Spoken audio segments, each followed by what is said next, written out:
Hi everyone, I'm Emma, a 28-year-old nurse at Memorial Hospital, and I've got a story that's straight out of a drama series. It's about my mother-in-law, Jennifer, and how she tried to take over my life. It all started 2 years ago when I met Brian at a friend's barbecue. He was charming and kind, and we hit it off instantly.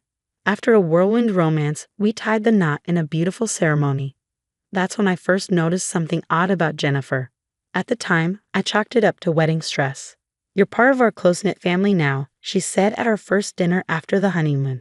"I'll guide you through everything." I didn't realize that her guidance was code for control. Things escalated after I got pregnant with our daughter, Esla. Jennifer's true colors came out. She started showing up unannounced, saying things like, "A first-time mother needs her family close by." She'd barge into our home, take over tasks without asking, and constantly instruct Brian. "Make sure Emma doesn't lift anything heavy. In fact, I'll come by every day to help." My best friend Julia, who works with me at the hospital, was the first to notice something was off. During one of Jennifer's surprise visits, she whispered, "Girl, is she always like this?" as Jennifer reorganized my kitchen cabinets without so much as a word to me. "She means well," I said, though I was starting to feel uneasy. After Isla was born, things went from bad to worse. Jennifer criticized everything: how I held the baby, how I fed her, even how I dressed her. "The baby needs another layer, Emma." Really, in my day, we knew how to care for infants properly. My parents, Sonia and Alexander, lived 2 hours away and tried to support me from afar. "Sweetheart," my mom reassured me during one of our calls, "you're doing a wonderful job with Isla. Don't let anyone tell you otherwise." But Brian, he didn't see the problem. "Mom's just trying to help, babe. She raised me just fine, didn't she?" he'd say whenever I brought it up. "That's not the point," I argued. "I feel like she's taking over our lives." Jennifer even started telling neighbors she was practically raising Isla because I worked full-time. Such a shame. I overheard her telling Mrs. Parker next door. "Mothers these days choose work over their babies. Thank goodness I'm here to step in." Julia became my rock during those early months. "Document everything," she advised. "Every criticism, every unannounced visit, every time she undermines you. Trust me, you'll need this later."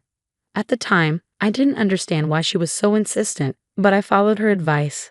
Then came the day that changed everything. Asla was 3 months old, and I had just finished feeding her when Jennifer barged through the front door without knocking. Why isn't she in the outfit I bought her? And honestly, Emma, breastfeeding again. I brought formula. It's so much better for tracking how much she eats. I was too stunned to respond.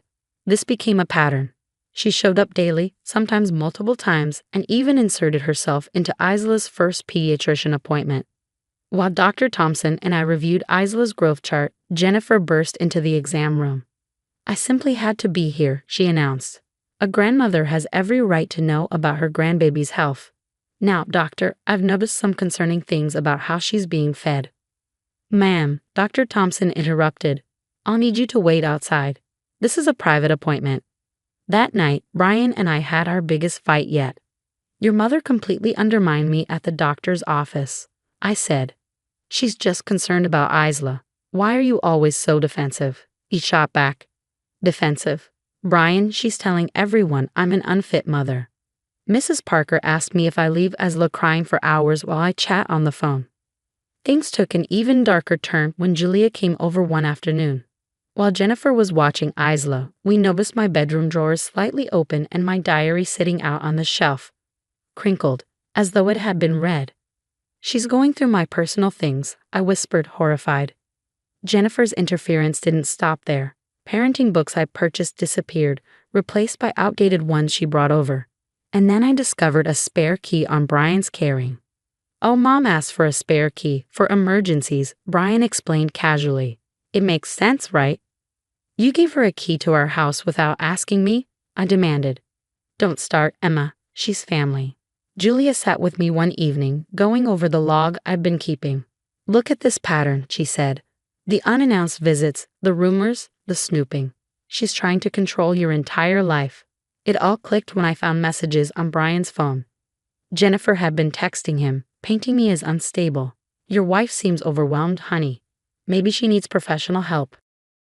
I worried about my grandbaby. That was Jennifer's mantra, and every day brought new battles. One day, I came home from work to find she'd rearranged Isla's nursery, claiming the original layout was dangerous. Another time, she scheduled a photographer for Isla's 3-month pictures without consulting me, then called me difficult when I said I couldn't attend. I've never seen such disrespect for family traditions, she declared to our church group. In my day, young mothers appreciated help instead of being so stubborn. The final straw came when I caught her rifling through our financial documents. She was supposed to be watching Isla. "Just trying to help organize things, dear," she said with a sweet smile. "You seem so overwhelmed." That was it. I knew something had to change, but I had no idea how far Jennifer would go to maintain control. After 6 exhausting months, I planned a weekend trip to visit my parents with Isla. They haven't seen their granddaughter in weeks. "We'll leave Friday after my shift," I told Brian. "You're going to your parents?" "Well, I'll come too. Isla needs my supervision during the car ride," Jennifer announced. "No, Jennifer, this is my time with my family." "Your family?" Her voice sharpened. "I am your family. Brian, tell your wife she's being ridiculous." Brian shifted uncomfortably. "Maybe Mom could come." "Absolutely not. I'm taking my daughter to see my parents." Jennifer's face flushed red. "If you take my grandbaby without proper supervision, I'll be forced to take action. You're clearly not thinking straight." "Are you threatening me?" I asked, my voice steady but firm. "I'm protecting my granddaughter." I packed our bags anyway, and Friday afternoon, Isla and I hit the road. 20 minutes into the drive, my phone blew up with frantic messages from Brian. "Mom's hysterical. She's saying you've kidnapped Isla. Come back now." Then my parents called. "Emma," my dad said, his voice tight, "the police are here. They're saying something about a kidnapping."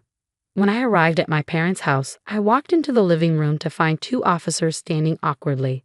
Jennifer had told them I was mentally unstable and had taken Isla during a psychotic break. "Here's Isla's birth certificate. Here's my marriage license," I said, holding them out with shaking hands. "I'm her mother, taking her to visit her grandparents." The officers' expressions shifted as they realized what had happened. "Ma'am," one of them said to me, "making a false police report is a serious offense. Your mother-in-law could face charges." My mom was livid.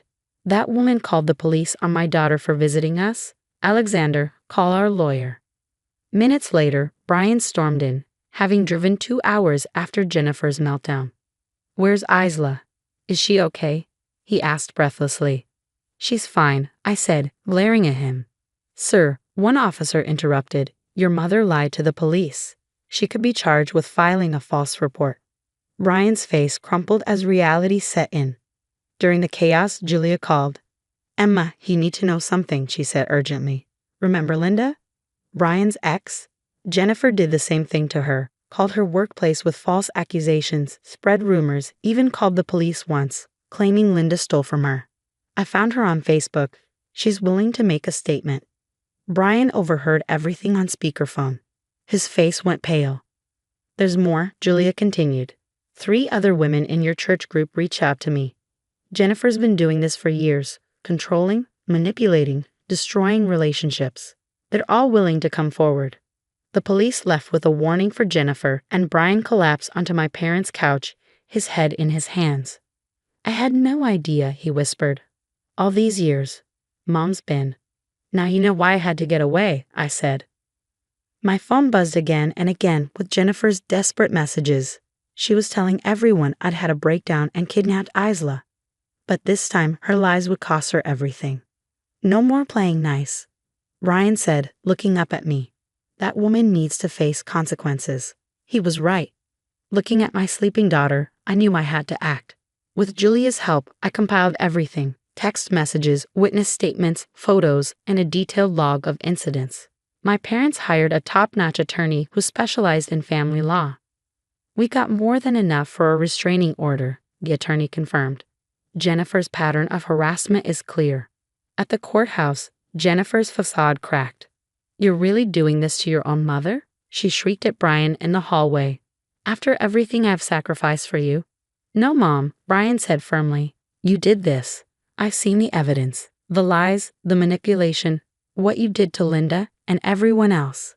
You crossed every line." The judge reviewed the evidence carefully. My documentation included statements from Linda and 3 other women Jennifer had terrorized over the years. Your Honor, I began, my voice steady. She even enlisted her friend, Officer Tom, to perform unauthorized background checks on me and my family. She used that information to threaten and harass us. That revelation sparked an immediate internal affairs investigation. Officer Tom faced suspension and possible termination for misusing police resources at Jennifer's behest. The case took an unexpected turn when Samantha, Brian's sister-in-law, arrived to testify. Her voice shook as she shared her story. She convinced my husband I was cheating and almost destroyed our marriage, Samantha said. She hacked my social media, spread rumors at church. Jennifer does this to anyone she feels threatens her control. The judge didn't hesitate. The restraining order was granted. Jennifer was legally barred from contacting us or coming within 500 feet of Isla. Outside the courthouse, Jennifer glared at me, venom in her voice. This is what you wanted all along, isn't it? To steal my son and destroy our family. You won't get away with this. No, Jennifer, I replied calmly. You did that all by yourself. Every lie, every manipulation, every toxic action, that was all you. Brian and I began intensive marriage counseling. During one particularly emotional session, he broke down completely. I should have protected you and Isla, he said through tears. I was so blind. She's manipulated me my whole life, and I let her do the same to you. We're healing now, I said, holding his hand. That's what matters. Isla will have a better future because of these changes. The truth about Jennifer spread through the community like wildfire. Her church friends stopped calling. Her bridge club discreetly removed her from their roster. Women she had tormented for years finally felt free to share their stories on social media and in local groups. I threw myself into my work, earning a promotion to head nurse. The hospital administration praised my leadership during crisis. Emma, my supervisor, said, we'd like you to lead our new maternal care unit. Your experience and compassion make you perfect for this role. Meanwhile, Jennifer's life fell apart. She attempted desperate damage control, playing the victim on social media, but no one bought it. She lost her volunteer positions, her social circle, and the facade of respectability she had built over the years. One evening, as I looked at photos of Isla surrounded by genuine love and joy, I felt truly free. Jennifer's attempts to control and manipulate had failed spectacularly. She had lost everything: her son, her granddaughter, her reputation, and her social standing. My phone buzzed with a message from an unknown number. You'll regret this someday. No one can keep me from my family forever. I blocked the number without hesitation. Jennifer would never understand that she caused her own downfall. Meanwhile, Isla would grow up surrounded by healthy relationships and real love, never knowing the toxicity of her grandmother's manipulation. That, I realized, was the best revenge of all: living well and breaking the cycle of abuse. This story was a social experiment, and now I have some sensitive questions for you. When dealing with toxic in-laws, where do you draw the line between keeping the peace and protecting your child? Jennifer used the police and community against me, but some say I should have been more patient for the sake of family unity.